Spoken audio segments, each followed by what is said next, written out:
নবী এমন এক সময় মক্কা নগরীতে পদার্পণ করলেন, যে সময় মক্কার মানুষ ছিল চরিত্রহীন।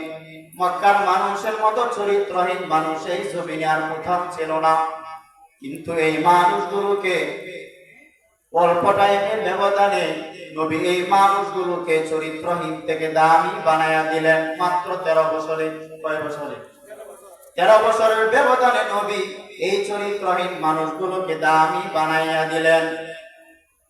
মক্কার মানুষ এতটাই খারাপ, পৃথিবীর মধ্যে আল্লাহ তাআলা একটা ঘর বানাইছেন, দামি একটা ঘর, বাইতুল্লাহ। ইন্না আউওয়ালা বাইতিন উদিআ লিন-নাসি লাল্লাযী বিবাক্কাতা মুবারাকান ওয়া হুদাল লিল আলামিন।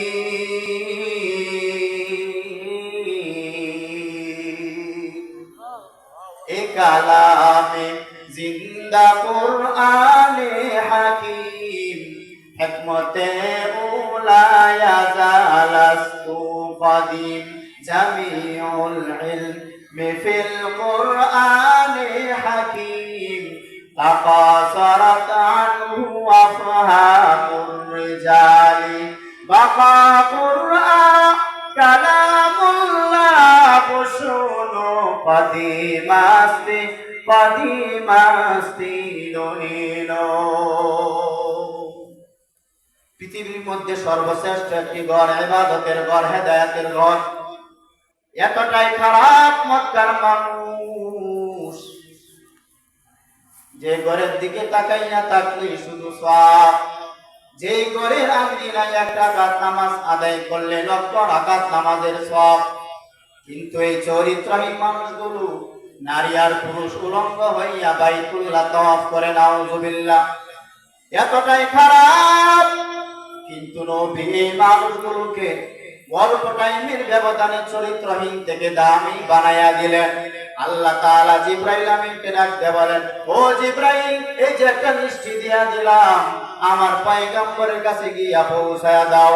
এই মিষ্টির ভিতরে কয়েকজন সাহাবার নাম আছে, আমার নবীকে জানাইয়া দাও। এই মিষ্টির ভিতরে আপনার হাতে পড়া সাহাবায়ে কেরামদের মধ্য থেকে যাদের নাম রয়েছে, এরা সবাই বিনা হিসাবে জান্নাতি। কার কার নাম আছে আপনাদের জানা আছে? 10 জন সাহাবার নাম ওপেন চলে আসবে, যাদের নাম আসে নাই তারাও জান্নাতি। অতএব সাহাবায়ে কেরামের বিরুদ্ধে যারা ইশারা ইঙ্গিতে বলবে, লিখবে, এরা সবাই ভণ্ড।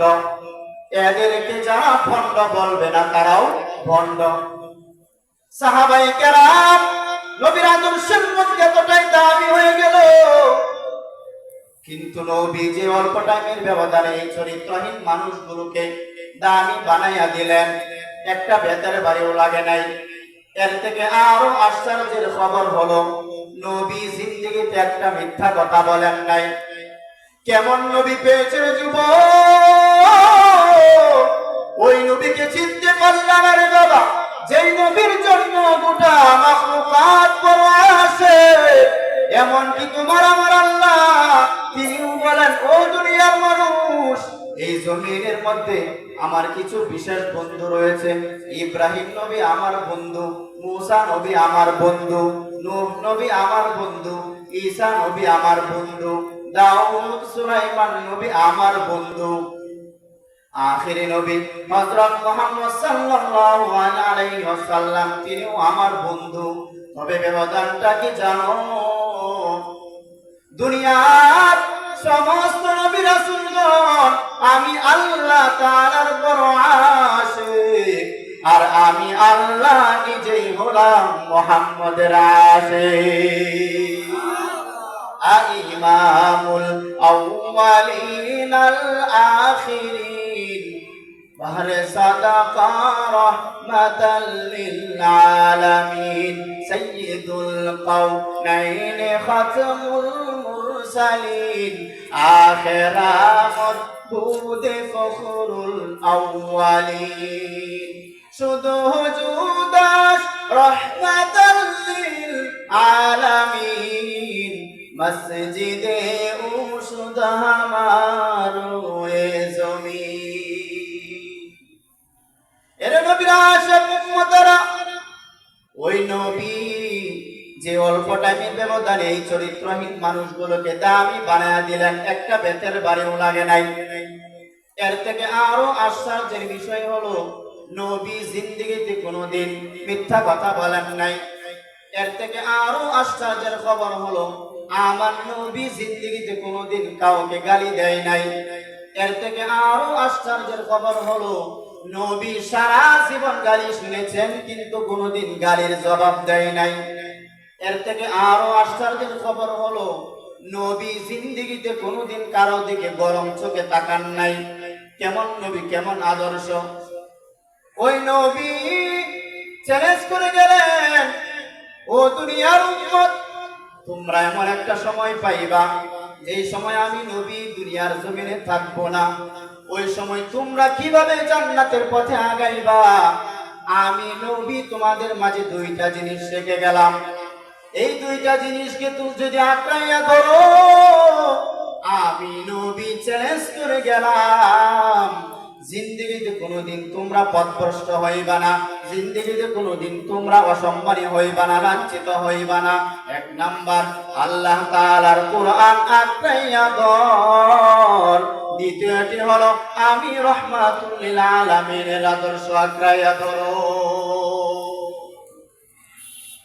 আল্লাহ তাআলার জাতের কসম, আজকে ১৫০০ বেশি সময় অতিবাহিত হয়ে গেল। এই জমিনে ইহুদি, খ্রিস্টান, বেঈমান, নাসারারা, ইসলাম বিদ্বেষীরা ও মুসলিমরা একত্রিত হইয়া গেল। সুযোগ পাইলেই মাহফিলের আওয়াজ বন্ধ করে দিতে চান, সুযোগ পাইলে কোরআনের আওয়াজ বন্ধ করে দিতে চান, সুযোগ পাইলেই মাদ্রাসা বন্ধ করে দিতে চান। এত মুসিবতের মাঝেও আল্লাহ তাআলার শুকর তাকাইয়া দেখেন, এই জমিনে যার ভিতরে নবীর আদর্শ আছে, আল্লাহর কোরআন আছে, এরা সবাই সারা পৃথিবীতে সম্মানের সাথে আছে। এর নবীর আশিক উম্মতের দল, ওই নবী আমাদের মাঝে উত্তম আদর্শ নিয়ে আসলেন। ওই নবী বলেন, আমি রাহমাতুল লিল আলামিন দুনিয়ার জমিনে রহমত স্বরূপ আগমন করেছি। আমি এই দুনিয়াতে কারো ক্ষতি করার জন্য আগমন করি নাই। আমার নবী দুনিয়ার জগতের জন্য রহমত, আমার নবী রূহের জগতের জন্য রহমত, আমার নবী মায়ের গর্ভবতী জগতের জন্য রহমত, আমার নবী হাসর নাসর জগতের জন্য রহমত, আমার নবী কিয়ামতের ময়দানের জন্য রহমত, আমার নবী কবর জগতের জন্য রহমত, আমার নবী রূহের জগতের জন্য কেমনে রহমত, ভিন্ন আলোচনা। আমার নবী দুনিয়ার জগতের জন্য কেমনে রহমত, ভিন্ন আলোচনা। আমার নবী দুনিয়ার জগতের জন্য কেমনে রহমত। আমার নবী দুনিয়ার মুমিনের বেলায় যেমন রহমত, বেঈমানের বেলাও আমার নবী রহমত। আমার নবী পুরুষের বেলায় যেমন রহমত, আলাদা ভাবে নারীদের জন্য আমার নবী রহমত। আমার নবী দুনিয়ার মানুষের জন্য যেমন রহমত, জঙ্গলের পশু পাখির জন্য আমার নবী রহমত।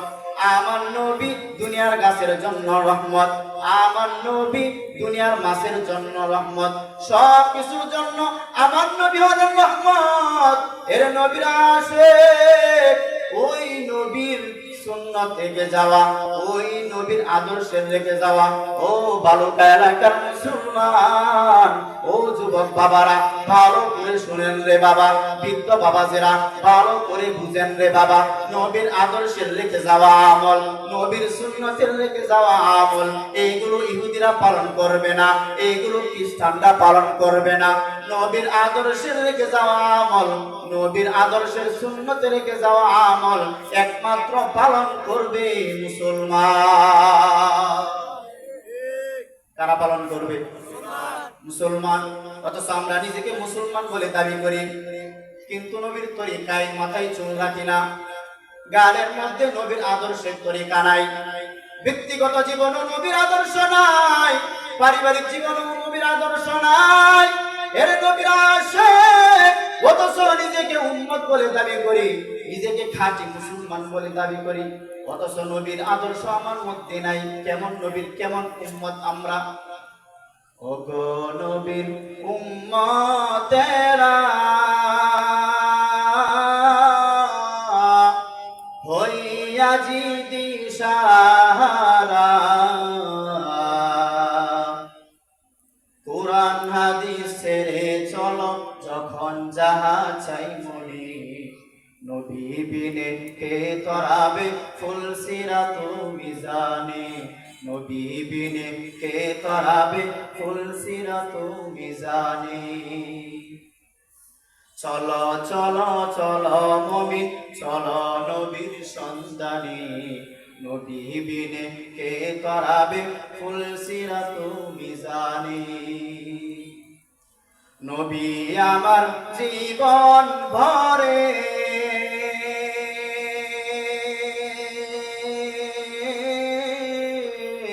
দিনের লাগি কষ্ট করে,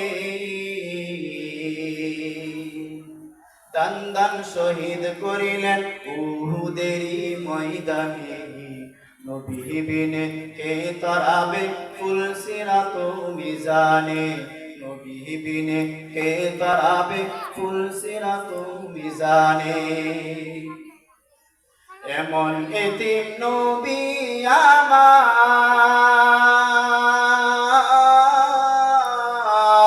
পিতা মাতা নাই যে তারপরেও কত মারা মারলো তাকে দুশ্মনে, নবী বিনে কে তরাবে ফুল সিরাত মিজানে, নবী বিনে কে তরাবে ফুল সিরাত মিজানে। নবীর মায়া নাই কি তোমার,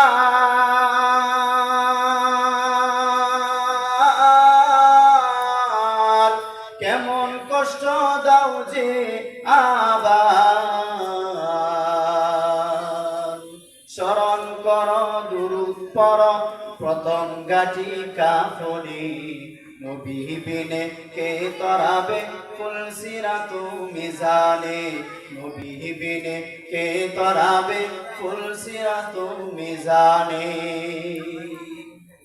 এর নবীর আশিক উম্মতেরা, ওই নবী আমাদের মাঝে উত্তম আদর্শ রেখে গেলেন।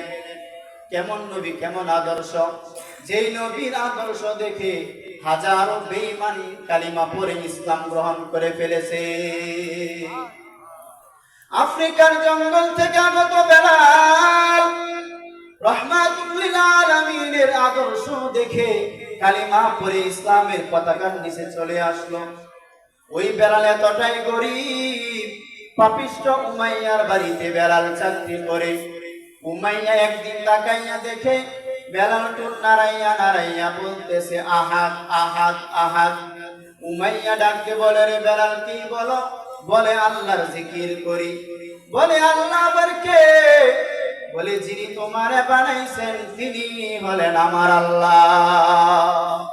উমাইয়া বলে, রে বেলাল একবার বলছো, দ্বিতীয়বার যেন এই কথাটা আর না শুনি। বেলাল এতক্ষণ বলতো আস্তে। উমাইয়ার বাধা দেওয়ার পরে বেলালের আওয়াজ আরো বাড়তেছে আরো বাড়তেছে। কারণ নদীর পানির উপর বাদ দিলে পানির জোয়ার যেমন বেড়ে যায়, ইমানদারের ইমানের উপর বাধা দিলে ইমানদারের ইমানের স্পিড আরো বেড়ে যায়। বেলালের আওয়াজ বেড়ে গেল, উমাইয়ার মেজাজ গরম হইয়া গেল। উমাইয়া বাধা দেয়, বেলাল থামে না। বেলাল ভাই, এখন আমার পেটের মধ্যে ক্ষুধা, এখন আমার খানার প্রয়োজন, বয়ান দিলে চলবে না। আমি রুটি খাইতে যে মজা পাই, আমাকে তুমি অন্য কিছু দিলেও, পোলা কোরমা দিলেও এত মজা পাবো না। যেই বান্দা আমার আল্লাহর জিকিরে বড় মজা পায়, ওই বান্দারে বাধা দিলে মনে হয় যেন মহিলা যাওয়াই তার থেকে আরো ভালো।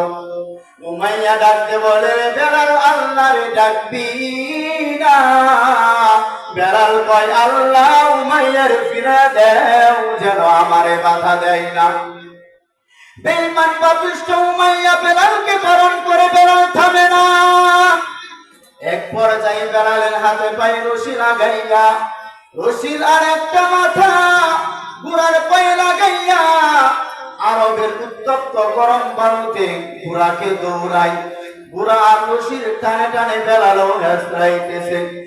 গরম বালুতে বেলালের চামড়া গুলো পড়ে যায়। বেলাল আল্লাহর দিকে তাকাইয়া বলে, মালিক, দুনিয়ার কষ্ট দেয় সহ্য করা সম্ভব, তুমি আমাকে ধৈর্য দাও, তারপর আমি জাহান্নামের আগুন সহ্য করতে পারবো না রে আল্লাহ। রাস্তার কিনারা দিয়ে হযরত আবু বকর সিদ্দিক হেঁটে যান। আবু বকর সিদ্দিক বেলালের কান্নার আওয়াজ শুনে থমকে দাঁড়াইয়া গেলেন। আবু বকর ডাকতে বলে, উমাইয়া বেলাল রে আর মারবি না, তোদের ধর্মের এক গোলাম আমার নিকট আছে, তারে নিয়া বেলালকে ফিরাইয়া দাও, না হয় বেলালকে বিক্রি করে দাও। বেলালকে কেনার জন্য আবু বকর রেডি হয়ে গেল। মায়ার নবী খবর পাইয়া কয়, আবু বকর, আমারও কিছু টাকা শরীক রাখিও, কারণ কিয়ামতের ময়দানে আল্লাহ যদি জিজ্ঞাসা করেন বেলালের খরিদ্দার কে, আমি নবী বলবো আল্লাহ, আমি নবীও বেলালের একজন খরিদ্দার। কারণ আবু বকর ওই বেলালের এত দাম, এই বেলালকে তুমি কতটুকু চিনো জানি না, তবে আমি মেরাজের রাত্রে আরশে আজিমে জান্নাতের মধ্যে বেলালের পায়ের আওয়াজ শুনেছি। ওরে আবু বকর, ওই বেলালের এত দাম, এত দাম, বেলালের উপরে অংশ কালো, ভিতরটা তার নূরের মতো ঈমানের আলো। এর নবীর আশিক উম্মতেরা, ওই বেলাল নবীর আদর্শ পাইয়া ইসলাম গ্রহণ করে, কালিমা গ্রহণ করে ইসলামের পতাকার নিচে চলে আসলো। এরে আল্লাহর বান্দারা, ও বালুক এলাকার মুসলমান যুবক বাবাজিরা, আল্লাহর হুকুম মানিয়া মানিয়া চলো, নবীর আদর্শ মানিয়া মানিয়া চলো রে বাবা। 5 ওয়াক্ত নামাজ পড়ো রে বাবা। আমিও যদি চাইতাম নামাজ বাদ দিয়া চলতে পারতাম, কোনো বাধা নাই, কিন্তু আল্লাহ তাআলার কোরআন বলে গুনাহ নিয়া কবরে গেলে হাসরের ময়দানে জাহান্নাম ছাড়া কোনো উপায় নাই রে বাবা। আল্লাহর জাহান্নামটা কেমন ভয়ঙ্কর আল্লাহ তাআলা কোরআন কারীমে বয়ান করেছেন। ওয়াইলুল লিকুল্লি হুমাযাতিল লুমাযা আল্লাযী জামা'a মালাহু ওয়া আদ্দাদা ইয়াহসাবু আন্না মালাহু আখলাদা কাল্লা লা ইউনবাযান্না ফিল হুতামা ওয়া মা আদরাকা মাল হুতামা নারুল্লাহিল মুকাদা। ও যুবক বাবাজিরা, যারা সারাদিন ডিউটি করেন, ডিউটি করার পরে রাতের বেলা যখন ঘুমানোর জন্য আসেন, ঘুমানোর আগে মোবাইলের মধ্যে বাংলা সূরার তরজমাটা পড়ে নিয়েন, এই সূরার তরজমাটাও পড়ে নিয়েন। আরেকদিন যদি সময় পান আর একটা সূরার তরজমা পড়ে নেবেন। আলহাকুমুত তাকাসুর হাত্তা যুরতুমুল মাকাবির আল কারিআতু মাল কারিআ ওয়া মা আদরাকা মাল কারিআ ইযা যুলজিলাতিল আরদু জিলজালাহা ওয়া আখরাজাতিল আরদু আসকালাহা ওয়া ক্বালাল ইনসানু মা লাহা। এইগুলো হলো জাহান্নামের বয়ান। ও যুবক বাবারা, টাকার ধান্দায় যদি করতাম তাহলে তো কত রাস্তাই ছিল, কিন্তু আমরা ওই পথ গ্রহণ করি নাই। সম্মান দেওয়ার মালিক আল্লাহ, সার্টিফিকেট সম্মান দেয় না, চাকরি সম্মান দেয় না, সম্মান কে দেয়? কত টাকাওয়ালা ভাই বিল্ডিং করিয়া ক্ষমতার সেরে বৈশা থাকিয়াও তো অসম্মানী হইয়া চইলা গেল। ও যুবক, এই দুনিয়াটা কিছুই না রে বাবা, আল্লাহর উপর তাওয়াক্কুল করিয়া চলো। তোমার গাড়ি বাড়ি বন্ধু আর বান্ধবীর অভাব নাই, কিন্তু তুমি মহিলা গেলে তোমার মোবাইল থেকেও নাম্বারটা ডিলিট করে ফেলবে। কেমন বন্ধু? কারণ বন্ধু নাই, মোবাইলের মধ্যে নাম্বার রেখেও কোনো লাভ নাই। ও যুবক বাবারা, এই জন্য গুনাহ নিয়ে কবরে যাওয়া যাবে না, এখনো সময় আছে, আল্লাহর কাছে তওবা করেন। গুনাহ নিয়ে কবরে গেলে হাসরের ময়দানে জাহান্নাম ছাড়া কোনো উপায় নাই রে বাবা। রাহমাতুল লিল আলামিন, যার কোনো গুনাহ নাই, আম্মা জান আয়েশা বলেন, নবী আপনি কান্না করেন কেন? ওই বলেন, আয়েশা এই মুহূর্তে আমার কিয়ামতের অবস্থা মনে পড়ে গেল, এই জন্য কান্না করি। এই জন্য কান্না করি। আম্মা জান আয়েশা বলেন কেন, সেখানে কি হবে? নবী বলেন আয়েশা, ওই উম্মতেরা ওই কঠিন দিনে আমার উম্মতের কি অবস্থা হবে? গুনাহের কারণে আমার বান্দারা, আমার উম্মতেরা যদি জাহান্নামে যায়, আমি নবী বরদাশত করতে পারবো না। আয়েশা ডাকতে বলেন নবী কেন, কারণ কি? নবী বলেন আয়েশা জানো না, এই জমিনটা হবে কিয়ামতের ময়দান। সমস্ত নারী আর পুরুষ উলঙ্গ অবস্থায় দাঁড়াবে, সব নারীরা উলঙ্গ, সব পুরুষেরা উলঙ্গ। নবী বলেন, আম্মা জান আয়েশা বলেন নবী লজ্জা পাবে না? নবী ডাক দিয়ে বলেন আয়েশা, এই হাসরের ময়দানটা এত বড় ভয়ঙ্কর, এই ময়দানে সমস্ত নারী আর পুরুষ উলঙ্গ অবস্থায় দাঁড়াবে, কেউ কারো দিকে তাকানোর সময় হবে না। ওরে আয়েশা, ওই কিয়ামতের ময়দানটা নারী আর পুরুষ যখন উলঙ্গ অবস্থায় দাঁড়াবে, মাথার উপর সূর্যের গরম, ওইদিকে জমিনটা তামা, অন্যদিকে জাহান্নামের আওয়াজ, আবার একদিকে আমার মালিকের কুদরতের লাগান্বিত আওয়াজ, লিমানিল মুলকুল ইয়াউম লিল্লাহিল ওয়াহিদিল কাহ্হার। আমার মাওলা পাক যখন লাগান্বিত আওয়াজ দিবেন, হাসরের ময়দানটা থরথর করে কেঁপে উঠবে। নবী ডাক দিয়ে বলেন আয়েশা, সমস্ত নারী সমস্ত পুরুষেরা উলঙ্গ অবস্থায় দাঁড়াবে, কেউ কারো দিকে তাকানোর সময় হবে না।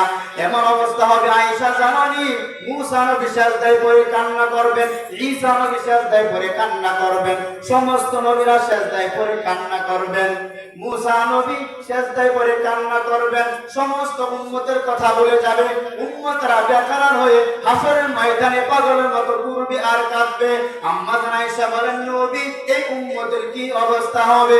নবী ডাকতে বলেন আয়েশা, এই উম্মতেরা শেষ পর্যন্ত আমি নবী শেষ মুহাম্মদ সাল্লাল্লাহু আলাইহি ওয়াসাল্লামকে খুঁজবে সুপারিশ করার জন্য। আম্মা জান আয়েশা বলেন নবী এই উম্মতরা আপনাকে কোথায় পাবে? নবী বলেন আয়েশা, কিয়ামতের ময়দানে ওই কঠিন সময়ে আমি আমার মাওলা পাকের আরশে আজিমে মাকামে মাহমুদে সিজদারত অবস্থায় কান্না করব।